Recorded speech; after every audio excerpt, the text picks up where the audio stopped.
So we're looking at alpha decay, and remember, yes, that this is what an atom is doing to become more stable. So for alpha decay, for example, we have americium 241. Now the other way we can write americium 241 is like this, or like this. So that's how it might be represented when it's telling you which particular isotope we're dealing with. But when we're writing out an equation, we need to write it like this. I can find that americium is 95 by looking at my periodic table. Okay, so I can find the number of protons by looking up americium. But the question will need to tell me which particular isotope I'm considering. So it's going to tell me the mass.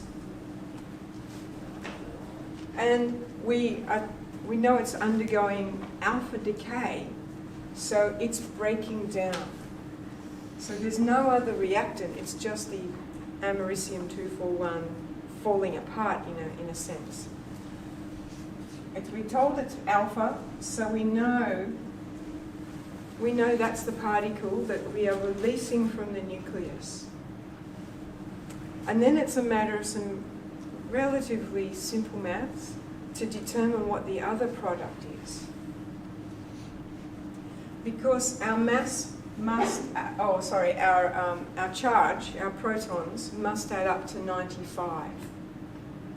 So if I've ejected one helium, what would be the atomic number? 93.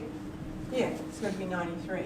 And so then I would look up 93 on my periodic table, and I would find, I believe that it's Neptunium, because that's what it says in the booklet. But if this was me working through a question, I would look at my periodic table and I'd find 93, and yet there's NP. Oops. I'm really having trouble writing today. And then to determine which isotope of Neptunium it is, I need to do another little bit of maths. The value up here is going to be 241 subtract 4, isn't it? Which I think is going to be 237. Yeah, oh, gee, I'm on fire today. Okay, so that goes there. Okay, and this is a balanced nuclear equation then. And you can see there's a little diagram of the nucleus there, emitting that particle, that alpha particle, to become more stable. Beta decay.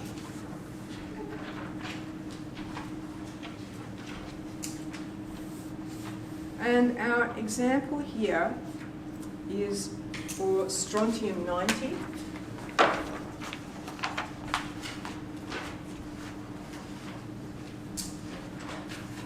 So there are other ways you might see strontium 90 written, but for our equation,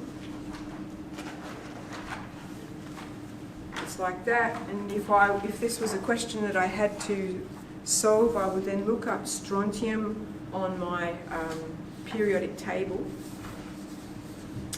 and I can see there it's in group 2, atomic number 38. And again, because it's decay, it's breaking down. There's no other reactant.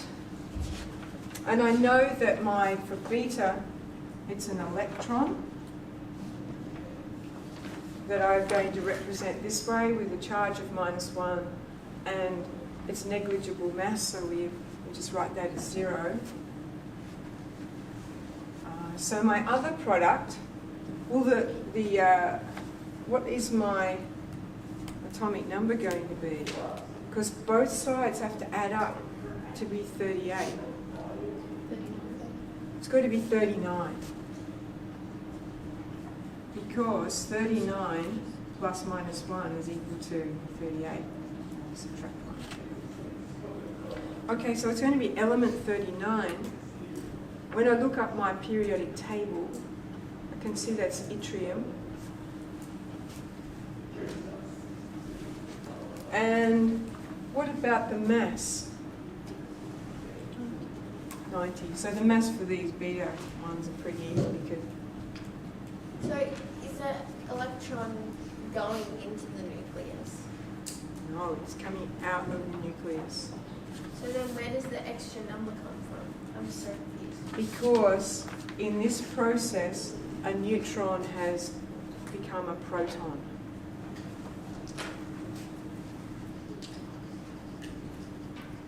But aren't they getting rid of it?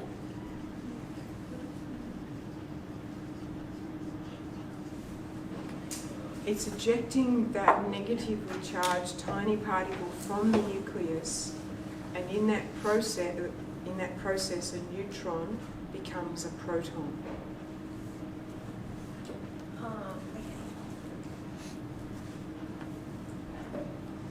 Okay.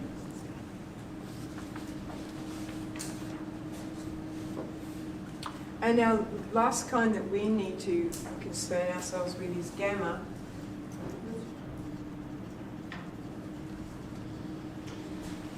And we said that it was it's a wave on the electromagnetic spectrum. It has no charge and no mass. And so for elements that are undergoing gamma decay, for example, cobalt-60, in our booklet we're given an indication that it's unstable and will undergo gamma decay by that star asterisk thing.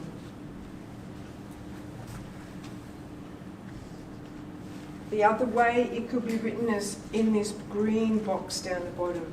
So it could have the letter M for meta.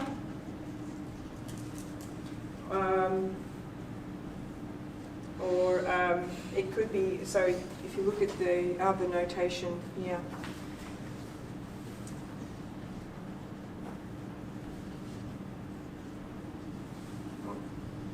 we've just got an M there for meta. Okay, so either of these you might see. And then we're going to end up with the same element, but this time it's going to be stable cobalt-60. And we've emitted energy. And as you can see in there's another example that we can also emit multiple kinds of energy and particles from the nucleus. And there's iron-60 there that's emitting beta and gamma. So if there was like a question in the exam of doing like a formula of this, if it's beta decay, can you just add the gamma decay sign, or would you have to do that as separately? Many debates happen about whether gamma should be on there. Only put gamma on if it's told you in the question that it's also undergoing gamma decay. Yeah. Otherwise, just answer what's there.